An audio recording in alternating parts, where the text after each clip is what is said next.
கலாநிதி பதியுதீன் மஹமூத் அவர்களுடைய அந்த தலைமைத்துவம் அல்லது அவருடைய பணிகள், சேவைகள் இவையெல்லாம் இளம் வாலிப உள்ளங்களில் நிறைய பேருக்கு கிடைத்திருக்க வேண்டும்.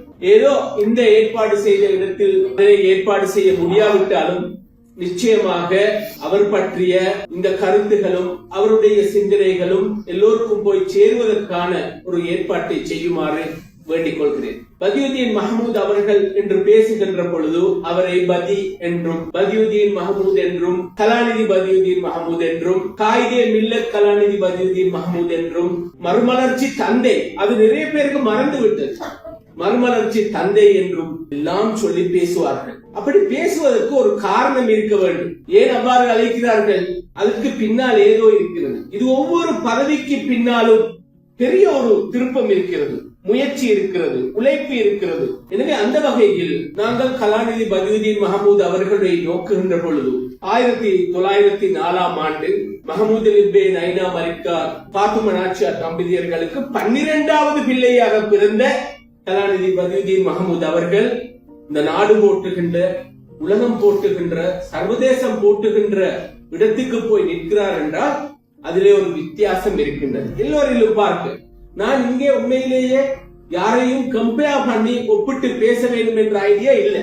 ஆனா உண்மையில கலாநிதி பதியுதீன் மஹமூத் அவர்களுக்கு என்று இருந்த தனி சிறப்புகளையும் தனித்தன்மைகளையும் வெளிக்காட்ட வேண்டும். அதை ஒரு பொழுதும் எங்களால் மறக்க முடியாது. எனவே கலாநிதி பதியுதீன் மஹமூத் அவர்கள் அந்த சிறு வயதில் தன்னுடைய ஆரம்ப கல்வியை வெலிகம அரபாவிலும், பிறகு சென்ட் தோமஸ் கல்லூரி மாத்தறையிலும், பிறகு அதை விடுத்து வந்து வெஸ்லி கல்லூரியிலும், பிறகு கொழும்பு ஜாகிரா கல்லூரியிலும் என்று கலாசாலைகளில் கற்றார்.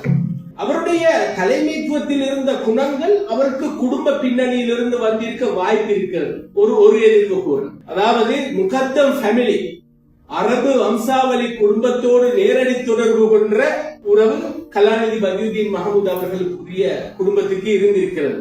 அவருடைய பாப்பாவை கூட கௌரவமாக அழைத்தார்கள், மாத்தர மஹத்தியா என்று அழைத்தார்கள். கலாநிதி பதியுதீன் மஹமூத் அவர்கள் ஜாகிரா கல்லூரி 2-3 இடங்களில் அவர் ஷைன் பண்ணிக்கிறார், அவர் சேஞ்ச் ஆகிக்கிறார்.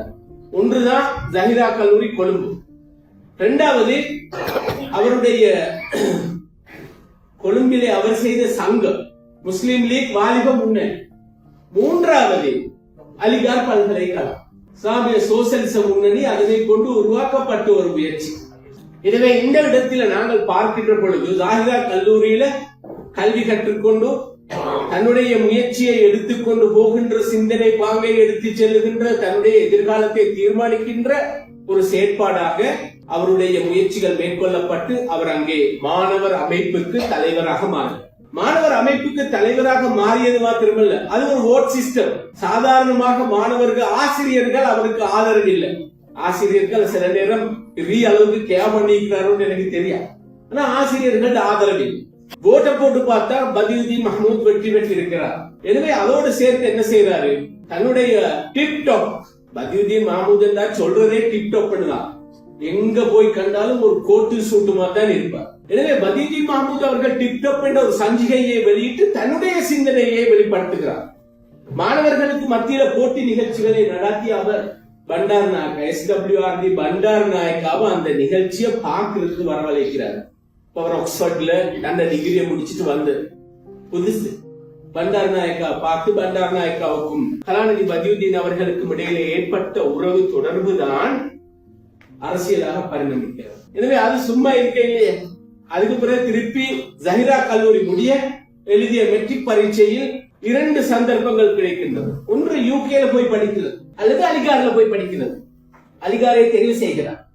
ஒரு இஸ்லாமிய பல்கலைக்கழகத்தில் கற்க வேண்டும் என்று அலிகாரை தெரிவு செய்கிறார். அலிகாரிலே நுழைகிறார், கல்வி கற்கிறார், சைன் பண்ணுகிறார். அவருக்கு இருந்த செல்வாக்கை நினைத்து பார்க்க முடியாது.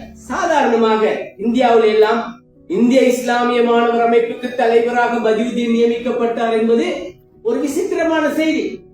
அங்கே நியமிக்கப்படுகிறார். அங்கே நடைபெறுகின்ற போட்டி லண்டனிலும் இன்னும் உள்ள நாடுகளிலும் இடம்பெறுகிறது. கலந்து கொள்கிறார், வெற்றி பெறுகிறார்.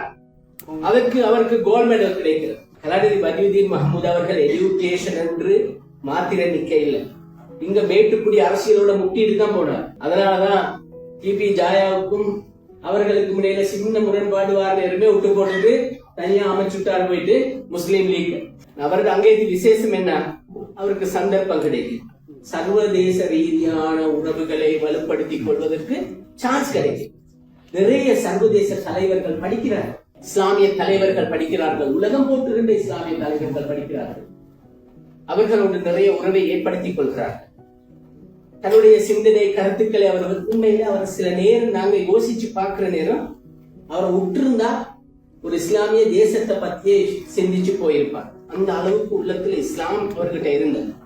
அதனாலதான் அவர் சமூக சேவை முஸ்லீம் லீக் வாலிப முன்னணியை உருவாக்கிய போது அந்த சூழலை பாக்குறாரு. கோட்டை போட்டுட்டு ஆபீஸுக்கு போய் உட்கார்றாரு. வேலை செய்ய யாரும் இல்ல பணியாளர்கள். கோட்டை கழட்டி ஒரு இடத்துல கொடியை போட்டுட்டு ஆபீஸ தூத்து வாஷ்ரூமை கிளீன் பண்ணிட்டு திருப்பி கோட்டை போட்டுக்கொண்டு உட்கார்றாரு. தலைமைத்துவ பண்புக்குரிய பயிற்சி எங்க எடுக்கப்பட்டிருக்கிறது என்பதை பார்க்கணும். Education very poor education. நிறைய பேருக்கு அந்த கல்வி வாய்ப்பு இல்லாத மாதிரி விளங்குது. கிளம்ப பேஸ் பண்ணி யோசிச்சு பார்த்துட்டு நைட் ஒரு படிக்கிறதுக்கு ஒரு லைப்ரரியை உருவாக்குறாரு. இந்த லைப்ரரியில இரவேல படிக்கிறதுக்கான ஒழுங்கை மேற்கொள்கிறார். திருப்பி பார்க்கிறார் போதா இரவில படிக்கிறதுக்கு கிராம் பாஸ்ல ஒரு இரவு படிக்கின்ற ஒரு பாடசாலையை அமைச்சு கொடுக்கிறார். பாடசாலை உள்ள அதுக்கு வசதியை வாய்ப்பேன் இரவு கற்கை. எனவே அவர்கிட்ட ஒரு விஷன் இருந்தது. அது எஜுகேஷனோடும் பொருளாதாரத்தோடும் இஸ்லாமிய சிந்தனையோடும் அது பயணித்தது. எனவே அவர் முஸ்லீம் லீக்ல செய்யற அந்த வேலையை பார்த்தா எல்லாத்தையும் முடிச்சுட்டு கடைசியில சான்ஸ் கிடைக்குது போறதுக்கு போயிட்டு அங்கதான் அவர் இஸ்லாமிய தலைவர்கள் சந்திப்பு இடம்பெறுகிறது. எல்லோருக்கும் தெரியும், நிறைய பேர் பதியுதீன் மஹமூத் அவர்களை பற்றி வாசித்திருப்பார்கள்.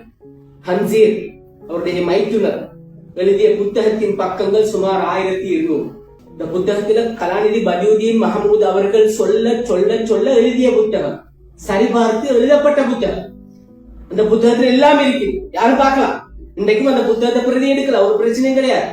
எங்கள் தலைவர் பதியுதீன் மஹமூத் என்ற புத்தகத்தை நீங்க எடுத்து பார்த்தீங்கன்னா எல்லாம் உள்ளடங்கப்பட்டிருக்கு. பதியுதீன் மஹமூத் கிட்ட இருந்த விஷன் என்ன? சமூக உணர்வு. இந்த சமூகத்தை எப்படியாவது தூக்கி முன்வைக்கணும். அந்த சிங்களத்துல சொல்றேன்னா கொகமாறி கொடுத்தாக. எனவே அதற்கான முயற்சிகளில் ஈடுபட்டு கடைசியில பார்க்கிறாரு எல்லாம் செய்யலாம், கிளாஸும் வைக்கலாம், படிச்சு கொடுக்கலாம், எல்லாம் செய்யலாம். பொருளாதார ரீதியா சரியான வீக். என்ன செய்யலாம்? ஒரு ஜகாத் நிதியம் ஒன்றை உருவாக்குறார். ஜகாத் நிதியம் ஒன்றை உருவாக்கி அந்த ஜகாத் நிதியத்துக்கு பணம் சேகரிப்பதற்காக வேண்டி நாடளாவிய ரீதியில 85,000 ஹேண்டில்ஸ் அடிக்கிறார், அடிச்சு பங்கிடுறார். ஆனா அவருக்கு கொழும்பில கிடைச்சது குறைந்த ஆதரவு, சின்ன காசு.